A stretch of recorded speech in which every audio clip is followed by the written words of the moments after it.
بزن بریم با هم دیگه یک کیف خیلی خوشگل بدوزیم با تم بابا نوئل. 2 تا پارچه اصلی، 2 تا آستری، زیپ، سرزیپ، بند کیف. با یراقای مربوط به بند کیف احتیاج داریم. همین. پارچم 30 در 25 حلقه تو درز دوخ یادت نره.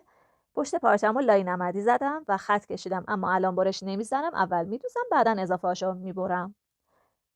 وقتی ابتدا و انتهای زیپت رو پارچه میدوزی خیلی کیفت خوشگل‌تر و شکیل‌تر میشه. زیپ رو بین پارچه اصلی و آستری بذار، روی زیپ به سمت روی پارچه اصلی باشه. بدوز کارتو برگردون. اگه تو هم پارچت تدی بود دوخت از رو انجام نده. سمت مقابلم همین کار رو انجام بده. سر تا سر بدوز، کارتو برگردون. تو این مرحله من خوب اتو کردم. حالا پارچه اصلی ها رو به سمت هم، پارچه آستری ها هم به سمت هم. از روی خطی که هم روی پارچه اصلیم کشیدم هم روی آستریم کشیدم میدوزم. یه قسمتی از پایین آستری رو باز نگه دار که بتونی از اونجا کارتو برگردونی. نگاه کن.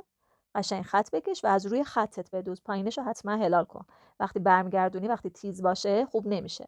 اضافه هاشو برش بزن. کارتو برگردون و قسمت باز آستری رو به داخل هدایت کن و نیش بدوز. تمام. یه کیف خیلی خوشگل داریم. حتما بدوزید. عکساشو برای من بفرستید چون خیلی خوشحال میشم. راستی حمایت کردن این پست یادت نره ها. لایک کن، سیو کن و برای دوستان مشتاقت هم ارسال کن. یک کامنت پر انرژی هم برای من بذار. خدافظ.